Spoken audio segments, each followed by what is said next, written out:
I'm so excited to be talking to my next guest. His name is Jimmy Jakes, and he invited me into his unbelievable home here, and we have talked about everything relative to his career, his background, and what he plans to do moving forward with all of the talents and abilities that he has, and he wants to share it with young people moving forward. Oh, I'm getting it now. This man beat me. So Jimmy, first of all, I appreciate you allowing me to come into your beautiful home here and showing me all the wonderful accolades that you have. Tell us your background in the military, and then I want to get it, in depth with what we talked about as far as opportunities and the fact that your military story is not one of those sad stories. Right. Okay. Well, after graduating high school in 1993, I went immediately the following summer into the Marine Corps. I got stationed in Hawaii, was in the infantry, and one day I was just walking along with a buddy of mine. I seen some guys jumping out of an airplane with parachutes on, and they was landing in the ocean. And I was like, wow, man, who are those guys? And they were telling me, man, that's recon. I was like, okay. I said, I want to do that. So I found out what the qualifications were, went and worked on my swimming and took the indoctrination and passed it, and then been a reconnaissance Marine mostly my entire career. I worked 2 years at the sniper school. I was the first Marine to be a Ranger instructor for the Army and also the Airborne School at Fort Benning, Georgia. Did that tour, came back to the Marine Corps, and I did a total of 9 deployments, 3 combat tours. I served with 2nd Force Recon, 1st Recon Battalion, 1st Force Delta Company, Reconnaissance. He has mastered everything that he's touched, and he's now creating a program for young people. As an adult, I asked my mother. I asked her one time, I said, Mom, when did you stop worrying about me as a young man, a young brother getting in trouble? She said, well, mother never stops worrying, but I knew you was going to be okay when you got into that boxing and that martial arts. That's all you cared about. And she was right, because I was always in trouble in school. I had just had so much energy. Yep. We didn't talk about no ADHD and all that. Right. We were just being kids. Right. And I just don't believe young men are built to sit left hand, left knee, right hand, right knee. I'll do anything you say. Right. We got a lot of energy. Right. So once I got into that, for me, I tried football. It was horrible. I tried basketball, horrible. I found boxing and martial arts, and I was like, wow, I finally found something I was good at. So that led to confidence, and my grades got better.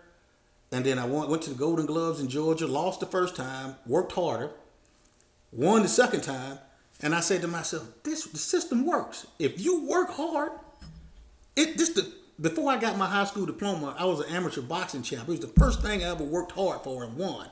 And that showed me, if I put in the work, I can do anything. And at school, I didn't think very highly of my teachers. I know good teachers today, but a lot of teachers didn't invest a lot of time in me because I wasn't scoring the touchdowns. I didn't make the straight A's. Later on, I started getting A's and B's through my confidence in boxing. But I had one assistant principal, Mr. Graham. He did it for me. He was that one person who always came to me and said, hey, Wilfredo, I saw you on TV last night. I think you're great. I said, why you call me Wilfredo, Mr. Graham? That's my favorite boxer, Wilfredo Gomez. Your style reminds me of him, and you look like him. So with that one educator saying that, I didn't want to let him down in the classroom. I stopped being crazy. My grades, because I didn't want to let him down.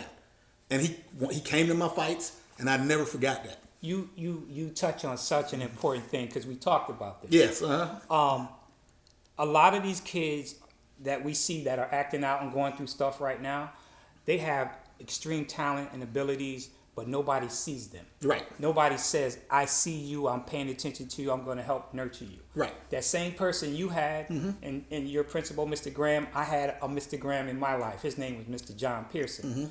He was my band teacher. Out of everybody in my entire life, including family members and friends, and no disrespect to them. Right. But they didn't see me. Right. They didn't see my abilities. He did. He took me out of 6th grade. Right. And put me in the high school band at 6th grade. Now, I was scared to death. Right. Because I'm like, I'm going to be in with all these big kids. And I was always a small frame kid. But my confidence level at 6th grade dealing with freshmen and sophomore and Right. senior people, gave me the imagination to do whatever. And I believe that's what happened with Mr. Graham with you. It is what happened. And everybody needs a Mr. Yes. Graham or a Mr. John Pearson Right. in their life. Right, they do. And I think that's what's missing with these kids. We don't see them. Right. I saw that working in Los Angeles at the group homes. I would see kids and I would be like, you have so much talent. What are you doing in here? When we play football or when we play basketball or whatever we're doing, I would notice a talent.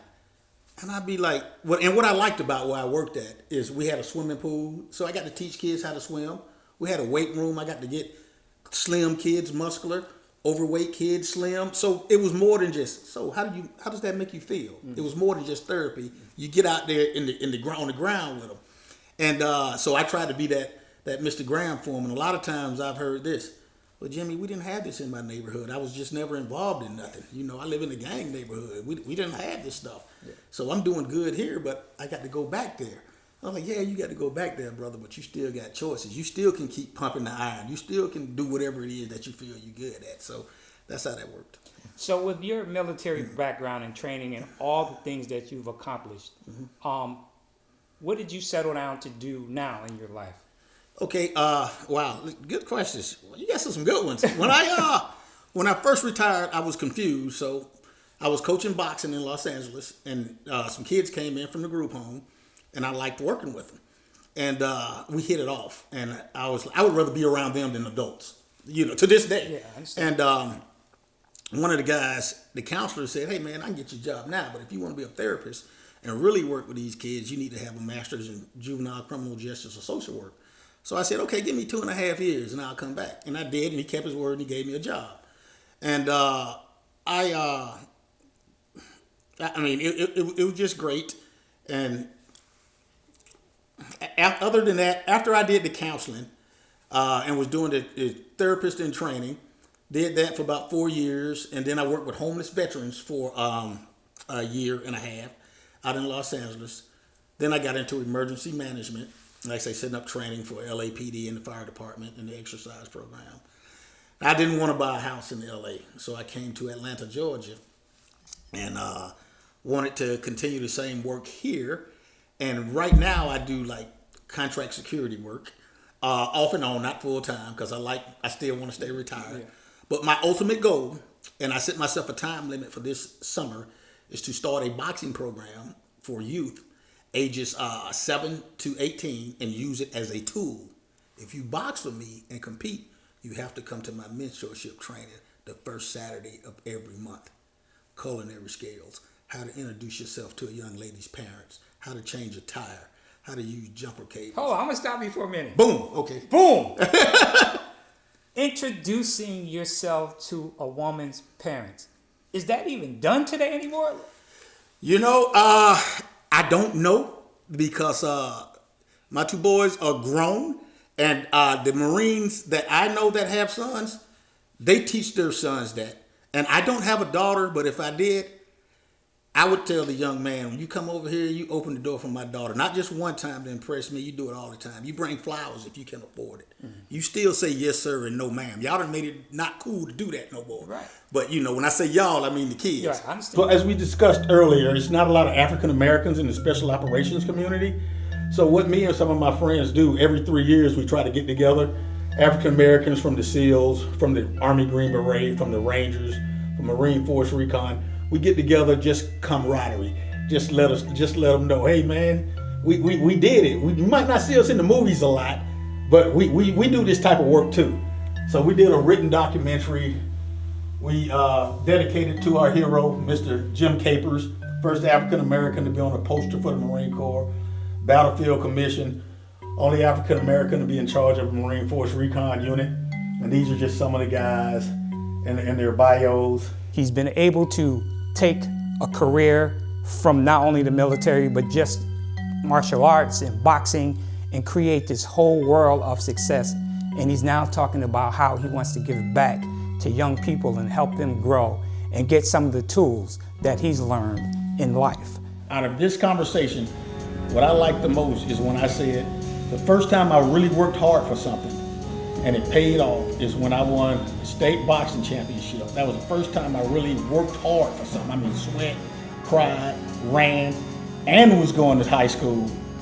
And in the end, it paid off. And that taught me the secret. If you put in the work, nothing can stop you. Nothing. Nobody, but you have to put in the work and don't feel sorry for yourself and be aggressive and get what you want. And just like I said in the office, you have to go through something to get to something. That what makes it worth it.